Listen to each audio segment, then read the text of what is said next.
Hello everybody, how you doing? You join us back in the workshop, first full weekend in January, and we are busy on motorcycles again, surprisingly. Didn't get up to a tremendous amount in here over Christmas, was concentrating on jobs that I needed to get done in and around the house, so had a lovely break. Hope you all did too. Happy New Year to everybody, and yeah, let's hope it's a good one. So we're back and we're working on the M1000. So fairing's all off at the moment.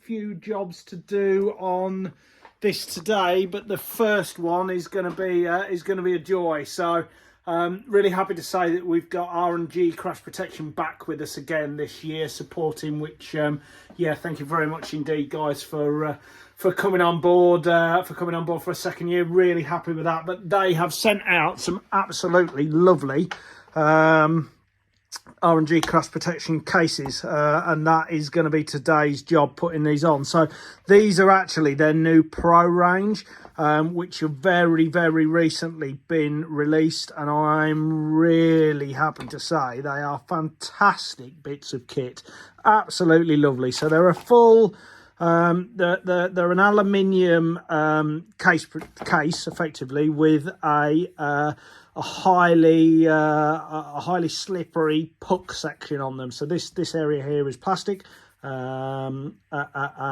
is designed to slide and keep, basically to protect the cases of your motorcycle. So these are actually, I think, according to R&G, the first set that are going to be fitted to an M1000. So I've been asked very kindly to do the trial run on there and make sure all the fairings and everything go on. But no, I'm really looking forward to fitting these. They are, I guess the beauty of them is that if you are unfortunate enough to crash on them, you can replace this puck. So it's these four screws here effectively, and then you can replace that puck. So yeah, they're really smart, classy design that's going to leave a lot of or give you a lot of crash protection on the side of these. So there's one for the generator cover, the clutch cover, and then there's the generator cover around here, which will sit on here. So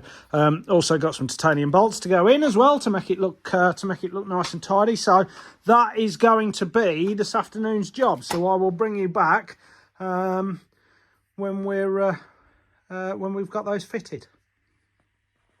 So we're back and they're on. Not a big job at all. Literally took probably 10 minutes just to unbolt the existing cases. I've replaced some of these with titanium bolts just for bling factor, really, and then fitted these lovely cases so they fit perfectly in the frame. They're going to give loads and loads of crash resistance. I mean, the plan is not to lay it down on the floor, but it's motorcycle racing. Unfortunately, sometimes that happens. So yeah, absolutely over the moon with them. Thank you very much, the guys at R&G, for your help again this year. You can't really see that one much. You can just see the puck. It's tucked away behind the fairings, but again, it went in and it fitted, an absolute treat. So yeah, thank you very much indeed, guys. Really happy with that. Yeah, onwards and upwards to the next job. I did. I hadn't reported back on this, but the lines from hell came. And I fitted them yesterday, Saturday, and I forgot to do a video, so I'll take you around and we'll just do a little bit on them. So yeah, lovely blue line. I've threaded that all through, so it all comes through here and then up to the scooter brake that's on the other side that we'll have a look at the minute. But lovely blue colour. I have shrouded it a little. Again, I like to put some of this protection on. I did have once while I was out in Jerez, actually. So this is the wheel speed sensor for the rear wheel, and if these are cut through, so what I actually had from the rear of from the tyre, sorry, when you're on the side of the tyre, you get marbles basically that sort of come off, and these little bits of rubber. And actually one of those went through and cut the wire, and what it does is effectively just the wheel, the bike can't sense what the rear wheel's doing, so it just puts it into like a limp mode effectively. So I always wrap these now and just protect that wire. It's only a little 2-core wire that goes through fairly easily. So yeah, just a little bit of added protection there. Again, it might just be me going over the top, but yeah, it's something I like to do. So yeah, that's fed all the way through up. So we mounted a little master cylinder here again with one of Mr. Hewson's nice little mounts. I did show these before, but little Obsession Engineering mounts. So thank you, Dave, for that. Yeah, just to mount the little master cylinder that sits in here, and then round to this scooter brake. So the brake line comes all the way up through here, and I've actually had this on overnight, so we'll just cut that off now.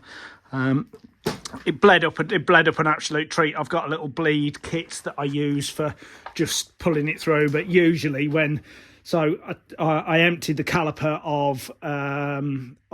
stripped the caliper and emptied the caliper of brake fluid, because again it doesn't have the high quality race fluid in there. So stripped all that down, put the new cable on. But when you're pulling new hydraulic fluid all the way through the system, sometimes it can be a bit of a pain in the bum. But I was really happy about how this scooter brake kind of worked out. So just an old disc in there to pressurise it up and to pinch the pads in. And yeah, now we've got a lovely bled up scooter brake there that we've got some adjustment on. And we'll see how we get on with that. So last year I did use a thumb brake, which was here. We still do have that option. I've retained the thumb brake, so I can fit that again if I don't like the scooter brake. But I think I'm probably going to be able to generate pushing on a thumb brake, or actually pulling on a scooter brake. I think that will probably generate more pressure, and these things wheelie so much. Being able to generate some pressure on the rear brake and just stop the thing from wheeling. 200 and I don't know what this will be. It'll be going to the dyno in the not too distant future, but probably 225 horsepower, I'd have thought. It will certainly, they want to wrap themselves in knots, so any control that you can get over that rear end is brilliant. Still undecided what to do with this. I've tried to keep it, although again the clutch lever, all I need it for is the start effectively, but it's I've seen people with them facing all the way up here, and how quite you do only need it from the start, but start's probably the most important part of the race, or one of the most important parts of the race. So I'm going to try and keep that flat, or as flat as I can to retain that, because I think, as I've explained before, on these modern bikes, the shifter not only does the upshifts, but it also does the downshift. So effectively, once you've let that clutch out and started, you don't touch the clutch again. But whether I can get in there with my gloves and it's all comfortable, I don't know. So effectively, we'll try that and see how we get on. Really starting to come together now. I've got a few bits and bobs to do, battery, and just fitting a little race battery that goes in here. So at the moment we've been running off the big lightweight battery that comes with the bike, but should go to a more lighter weight version of that. And yeah, we won't be a million miles off. Ordered the suspension, so there's some suspension coming. We're going to Olean's this year. The guys who I am working with, Fortis, prefer the Olean's over the K-Tech. So